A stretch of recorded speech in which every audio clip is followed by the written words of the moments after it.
Well, hello there, Minecrafters. Thanks for coming by. And today we are back in Diversity 2 once again. We are talking about the mechanics of the trivia branch this time. So check out the last episodes if you haven't there. Talking about my thought process and why I chose to do the consequences and sort of stuff like that. Again, spoilers because I'm going to be showing you the secrets and all that sort of stuff.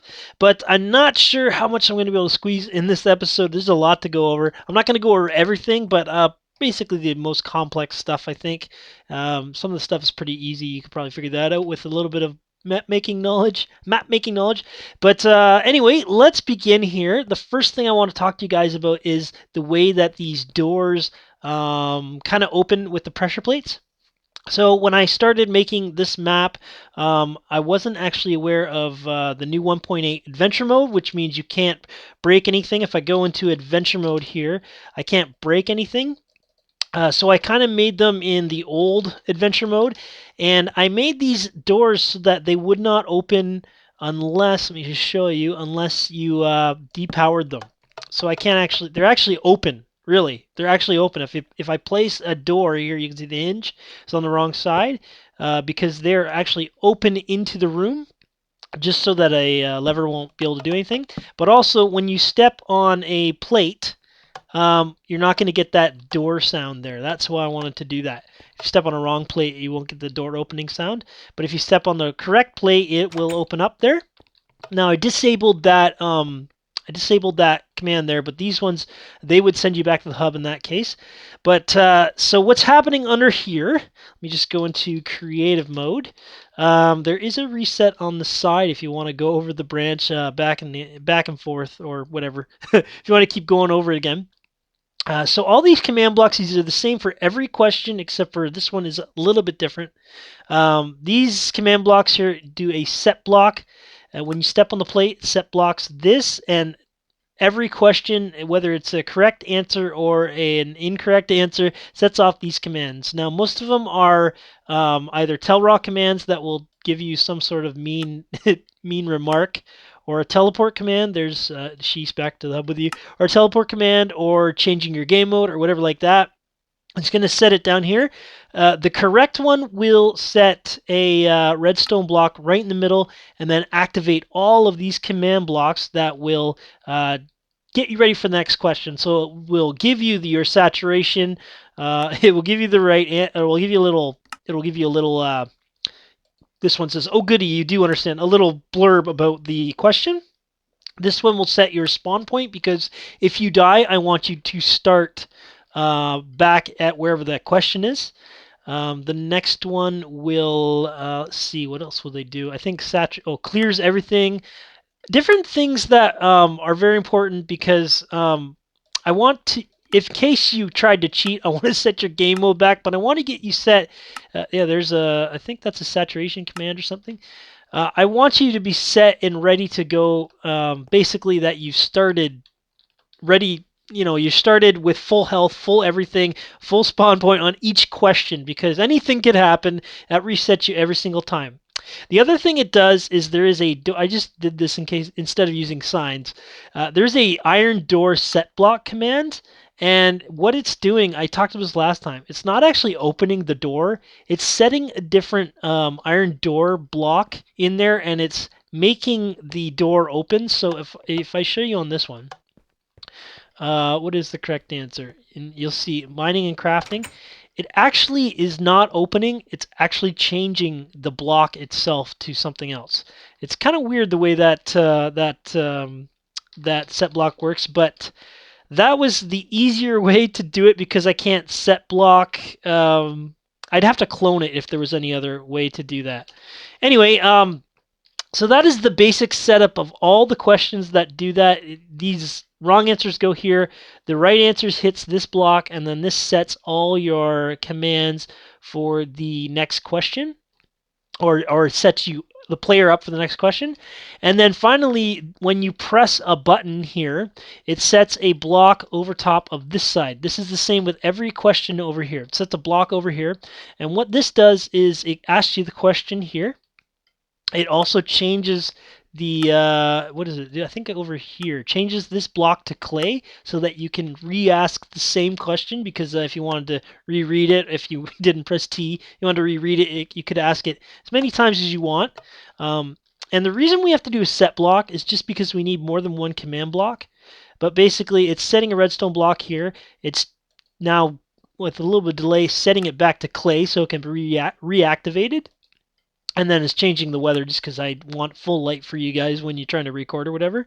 It's also setting a redstone block down below. And then this here kind of sets up the view of what's happening. So under here, I've got all the clone commands. Basically, we have the rooms ready to go. So when we clone that command, it sets all these questions and signs and everything and pops up in front of you. And if you hit the reset, it clones in all the questions without them. You can actually reset this full branch except for the nether wart stuff. So that we've got the clone command. Actually, here we got the clone command here. What's this one do? That one, I'm not sure what that one does. And there's some sort of error command. I'm not sure. They reset the branch somehow. And then if this is missing here, the only reason that would be missing is if we reset, it will then reclone the original room up there so that that goes back to nothing. And then it will take away some of these, well, I guess not that block, but this block here, if you've answered it correctly, it will take that away. And yeah, so it's basically a reset and a question setup all in the same sense. All right, guys, I hope that wasn't too confusing. Basically a clone command that pops that up. The reason we want to use clone is because it's one command block that can create a huge structure instead of like a bunch of fill commands or set block commands. But we're going to move on to question 2 here because that's kind of the first consequence. You can see we clone it in there. And we've got a bunch of wrong questions and a correct question, which is cave game. But if I step on an incorrect question, what's going to happen? This is kind of tricky here. We've got a command block behind here, and that's going to actually set a block on this side. This is how you kind of hide your stuff. It's going to set a block over here and activate these command blocks. Basically, all it's doing is cloning in all of these down here, depending on which question it is, if it's wrong. And it's also changing the command block that you hit right there to quartz so that it looks like there's nothing there. If you look, if I step on it, it automatically changes. If I step on the wrong one, there's a command block, it changes. That's just so that you can't tell there was a command block there. You got to hide your command blocks, guys. And the other thing it does is it sets it so that it cannot, you can't pick the same one again over on these command blocks right over here. So as soon as you pick the right answer here, which is cave game, it opens that up, sets all your commands again down below. This one I had to change just a little bit because of that room, but changes all these commands down below right here, just like normal, and gets you ready to go on the next question. All right, moving on to question 3. This is where it gets a little more interesting, a little more visually. So these are pretty basic, but I wanted to show you the cooked fish one first, and that is because I use this method of sorting very often in this map. Let me just go to game mode 3. So basically, these fishing rod here, you grab it, you put any type of fish you want in there, and it's going to sort it out and figure out what you need. I use this a lot in Diversity 2 and in Diversity 1. So basically, I've got a threshold of 18, 1, 1, and 1, and 1. That's what, 19, 20, 21, 22. So as soon as you put 23 items in a hopper, it will activate another redstone signal. I have gone over this before in the first episode or the second episode, so check that out. But basically, we're going to accept any type of fish, and if we do, we're going to activate a clock, which will actually reset. It's going to clone in the fish again and the fishing rod. So we're actually going to reset this in case somebody gets the same answer wrong by accident. They can get out of it again. We're going to clone that. We're also going to clone that, I guess. I'm not sure why there's 2 clone commands. But the other thing is we're going to teleport everybody. So basically, anybody gets it right, then everybody goes back to the question. That's every time in this on this map. If one person finishes the consequence, then everybody gets to go back, and then we're going to clear everything out because we don't want to give the players anything else left over in the map to go play with the rest of the branches. Okay, back to question 3. Nether brick is pretty straightforward. It's just a blaze spawner, so I don't need to go over that one. But the Nether star is a little bit interesting. If I go over here, now I showed you a bit of this last time, and this is something Jesper came up with. We've got some Nether stars shooting out of dispensers, and they're actually not shooting out. We're just using that for looks, and we got some invisible skeletons here. So what's happening is we activate a clock right here. Let me just go into creative mode.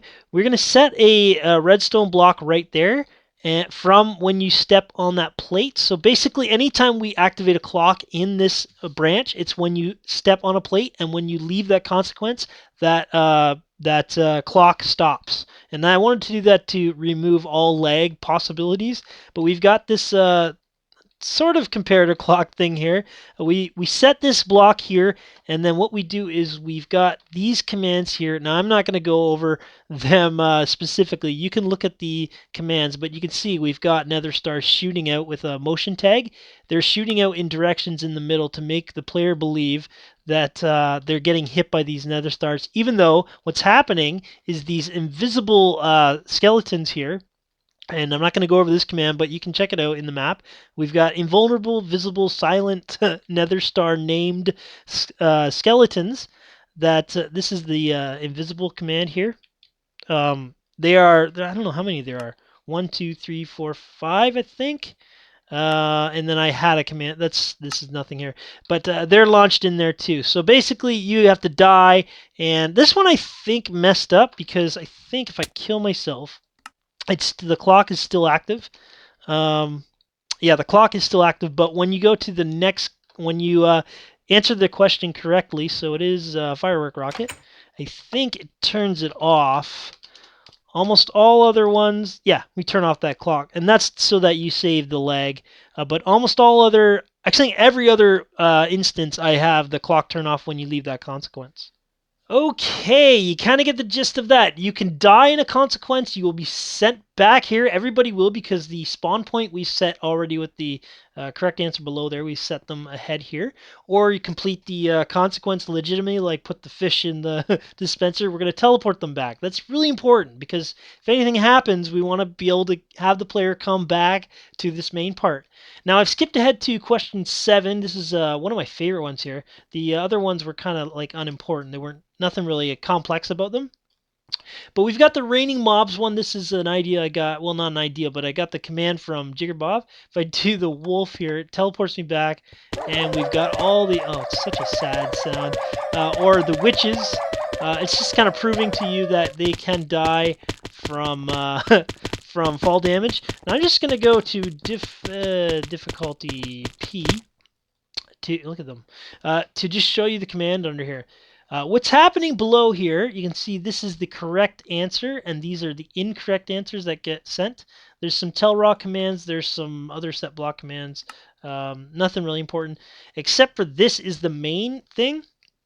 We're going to set block an actual command block with a command. It's a little more tricky of a command to lay out, but basically here it is. This coordinate here, 997, 900, is right here. It gets activated. This clock gets activated with that whatever one they step on, and it activates this clock, and then this slows it down just a little bit so that it's a little bit more like rain, and then this block here gets changed to whatever we want to set it at. So with the silverfish here, we've got this coordinate here, which is down there, and then we're going to set this command block. It's really important that you use destroy, because command blocks, if you don't use destroy tag, they can screw up and they won't actually change the command block. It's kind of like a not really a bug, but Sarge has commented that he's not really going to fix that part, so I'm not sure what's going on. But if you destroy it, it will actually replace the command block from where it is. We're going to use this execute command. So you can see command colon, and then anything in the quotations is going to change whatever command is in that block. We're going to execute, in this case, silverfish at the player's location, 22 blocks above them. And then over here, oh, over here it's the same thing, but it's Witch with 34 blocks and Wolf with 22 blocks. So that's basic. It's really simple, but it's pretty effective with that clock. And you can see it's just firing off with those witches. But I'm in peaceful, so I'm okay for that case. That's really weird. All right, I've moved on to question number 9 here, and it's very, very simple. It's just some summon commands. Hopefully you know what those are. But I wanted to show you the Enderman. This is a little bit different if you notice here. Enderman, here he goes. I am oh no, he didn't get angry at me. What's going on? Let's try it again. Enderman, there he goes. He's mad at me. And I'm actually forcing an Enderman to get angry and eventually he'll go away. And the way I can do that, let me just go to creative here. Endermen, you can't actually really force them to be angry, but we can actually force the player to look at the Enderman. So where is it? Yeah, that anger tank doesn't actually work. Here we go. We've got this teleport command. Now these last two numbers are really important, and I use this all the time. We've got our coordinates here, but we also have a rotation. So 35 is left to right, and -5 is up or down. So if I do that, if I just type it in here, I copied it earlier, you can see I'm always facing the same direction. If I go like this, yeah, I'm always facing that direction. If I change it to like maybe like a 20, there I'm facing down, or if I change this to like 105, I'm around that way. So really good tip that you can use if you're a map maker or whatever and you want to force the player to look at a specific direction. Definitely take advantage of these where are they? These last two numbers are. You have to play around with them to see what you want to do, but use it all the time in my maps for sure. All right, question 10's got some real fun ones here. So first of all, I want to go into the jump boost one. This is a Super Tetragon map by Flyer Leg Escape, but basically these guys. And it's really simple. When you enter, you got nothing on you. But let me just go into creative mode again, and you'll see under here we have that multiple command hanging here. We've got one set block command that's going to activate a bunch of commands. That's so that we don't have to do too much redstone at the same area. And what the main thing is, this effect here, I think that is resistance or something. Let's see what it is. I don't remember. Now it's a lot easier to type in commands. Resistance, yes. What it's doing here is it's giving me effect 11, which is resistance, at 100 million seconds or something like that at a level 100, and true gets rid of the particle effects. So if you notice me, here we go. Forgot the buttons. I don't have the particles floating around me. That's because I've added the true command. I love this thing. As soon as, or the true tag, I don't know what it is. As soon as they added that, made effects so much better. So annoying seeing those particles. And then we also have this one here, which is jump boost. Effect 8 at 1 million seconds, I think, and 14 is however high it is. I think 14 is how many blocks. So the interesting thing is when I step on this, notice my I just have resistance. I already added that. Now I get jump boost. I've set my thing to adventure mode, and when I jump, I can't die because my resistance is so high. Where's it? Right here. My resistance is the X's mean it's like so long we can't even Minecraft can't even display it properly right now. But it is what, a level 100, I think. Whatever I showed you. It's kind of annoying because yeah. There we go. Whatever it was before, was it right here? Yeah, a level 100 resistance. So you can't really die on that. So they have to actually finish this Super Tetracon jump. But if you want to do any type of jumping with resistance, you can do some high jumps. Like if you're a map maker, you can do some high jumps, and the players will actually not die when they land. All right, moving on to resistance. This is like one of my absolute favorite ones here.